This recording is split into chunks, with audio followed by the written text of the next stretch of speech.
Salam sejahtera, saudara yang kasih Tuhan. Selamat hari Minggu, selamat beribadah, selamat memuji Tuhan.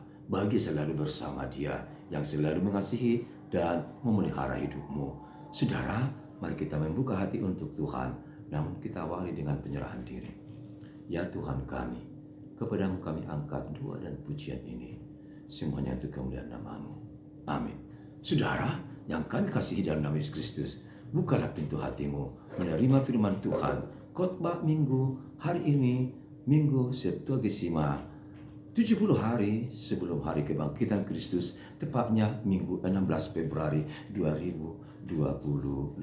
Terimalah pujian yang mengantar kita menuju kota yang indah dan bersahabat. Serukanlah itu dalam hidupmu. Kota yang indah dan bersahabat.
kita menuju ke sana. Damai sejahtera yang dari Allah Bapa yang melampaui segala akal, itulah memelihara hati dan jiwa di dalam Kristus Yesus Tuhan kita. Amin. Saudara yang kami kasihi, dalam nama Tuhan Yesus, mari kita menyatu dengan firman Tuhan khotbah Minggu hari ini, Minggu Septuagesima, yang artinya 70 hari sebelum hari kebangkitan Kristus. Hari ini tanggal Minggu 16 Februari, kita dihantar sebuah khotbah renungan tertulis dalam kitab Nabi Yeremia pasal 17 ayat 12 sampai ayat yang ke-18. Saudara, kita ikuti bersama-sama. Tahta kemuliaan luhur dari sejak semula, tanpa baik kudus kita. Ya pengharapan Israel, Tuhan, semua orang yang meninggalkan Engkau akan menjadi malu. Orang-orang yang menyimpang daripadamu akan dilenyapkan di negeri, sebab mereka telah meninggalkan sumber air yang hidup, yakni Tuhan. Sembuhkanlah aku, Tuhan, maka aku akan sembuh. Selamatkan aku, maka aku akan selamat, sebab Engkaulah kepujianku. Sesungguhnya mereka berkata kepadaku, di manakah firman Tuhan itu? Biarlah ia sampai. Namun tidak pernah aku mendesak kepadamu untuk mendatangkan malapetaka. Aku tidak mengingini hari bencana. Engkaulah yang mengetahui apa yang keluar dari bibirku. Semuanya terpampang di hadapan matamu. Janganlah engkau menjadi kedahsyatan bagiku. Engkaulah perlindunganku pada hari malapetaka. Biarlah orang yang mengejar aku menjadi malu, tetapi janganlah aku ini menjadi malu. Biarlah mereka terkejut, tetapi janganlah aku ini terkejut. Buatlah hari malapetaka menimpa mereka, dan hancurkanlah mereka dengan kehancuran berganda. Demikian firman Tuhan untuk kita renungkan bersama-sama. Saudara, kembali kami ucapkan selamat hari Minggu, selamat memuji Tuhan, dan beribadahlah kepadanya dengan kesetiaan, kejujuran, keikhlasan, dan kesungguhan. Saudara akan diberkati oleh Tuhan. Amin. Saudara yang kami kasihi di dalam nama Yesus, saya pastikan kita semua punya cita, harapan di masa mendatang.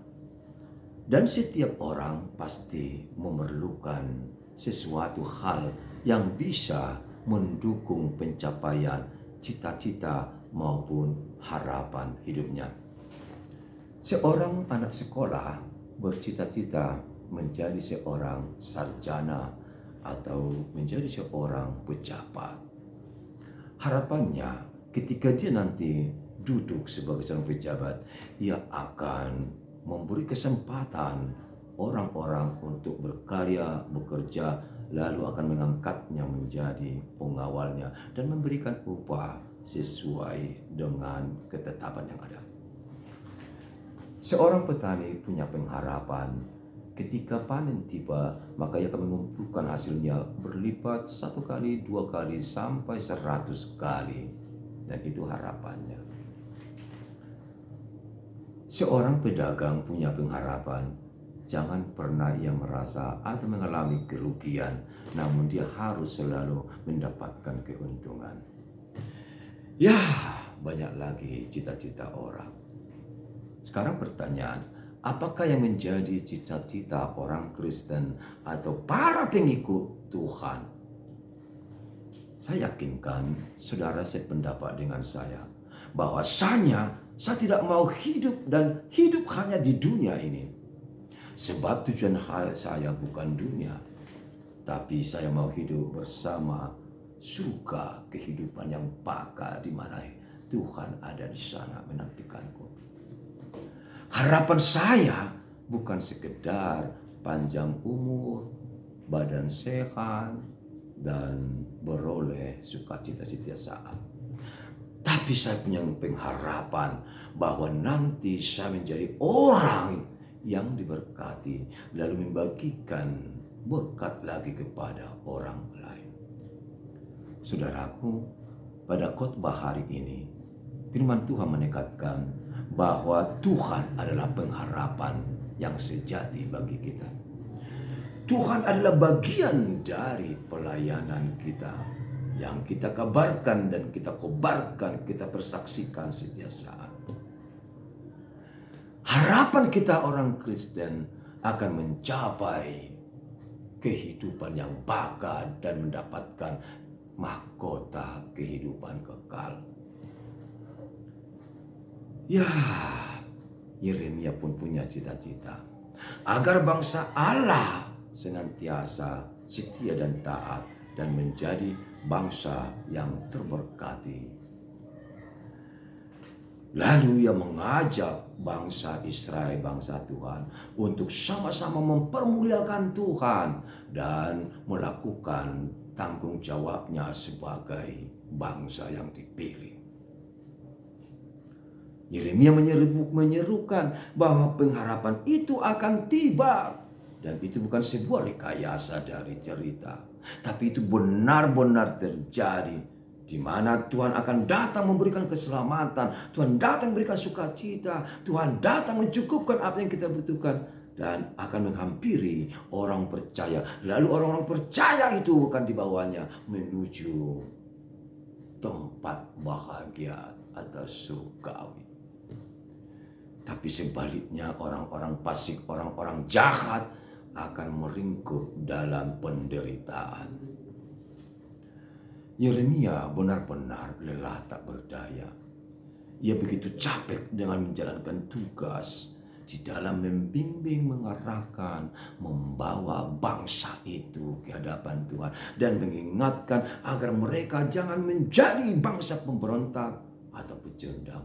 Bangsa itu harus sadar akan Tuhan, sadar akan perbuatannya dan meninggalkan segala dosa-dosa dan kejahatan dan akan kembali kepada Tuhan. Tuhan tidak menginginkan satupun bangsa itu menjadi bangsa yang terhukum dan bangsa yang putus asa. Tapi bangsa itu diberikan sebuah penghiburan, diberikan sebuah nasihat, petunjuk, bahkan sebuah pengharapan bahwa akan segera tiba keselamatan yang dari Tuhan kepada umatnya.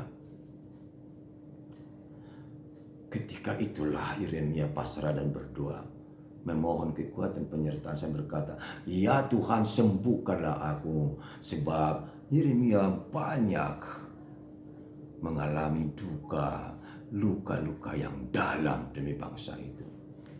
Disitulah berdoa kepada Tuhan. Dan itu bagian terindah untuk kita renungkan bersama-sama bahwasanya Allah selalu hadir tepat waktu dan akan berikan keselamatan dan akan mempermalukan orang-orang jahat, sementara orang baik dan orang benar akan dibawa menuju mahkota kehidupan yang kekal. Yeremia menyerukan itu pada masa pelayanannya sekitar tahun 627 before Christ, sebelum Kristus. Itu di abad 13 pemerintahan Yosia. Disitulah ia berdiri mengingatkan bangsa itu agar menjadi bangsa yang setia dan taat kepada Tuhan. Ini adalah sebuah doksologi tentang pemerintahan Allah, sebuah nyanyian pujian, doksologi penghakiman di mana akan selalu meninggikan tahta kemuliaan Tuhan. Allah memberi pengharapan kepada manusia, kepada umatnya, agar umat itu, bangsa itu sadar dan yakin betul Tuhan pasti datang kepadanya. Pengakuan Nabi Yeremia dalam ratapannya, ia tahu bahwa musuh-musuhnya akan lari karena kekuatan dan penyertaan Tuhan. Dan ia sekarang meminta pemulihan dari tubuhnya yang lemah. untuk bisa kembali kuat beraktivitas dan mengobarkan firman Tuhan dan kuasa Allah serta kerajaan Kristus. Tujuan kita untuk menggapai tata kemuliaan Tuhan. Terimalah, tegarkan hatimu, agar saudara dan kita bersama-sama hidup di dalam Tuhan. Percayalah, jangan takut, jangan bimbang, jangan ragu. Teruslah berpengharapan di dalam Tuhan. Orang yang percaya dan berpengharapan, maka dia akan diberkati oleh Tuhan. Apakah saudara mau bersedia? Kalau begitu saudaraku, teruslah menyatu dalam firman Tuhan. Amin. Terima kasih Tuhan. Buat firman-Mu hari Minggu ini mengingatkan kami untuk senantiasa mengejar Engkau Tuhan. Terus berpengharapan di dalam nama-Mu. Dan kami yakin Engkau akan memberikan dan mengurapi kami semua dalam nama Yesus. Amin. Selamat hari Minggu. Sukses selalu di dalam Tuhan.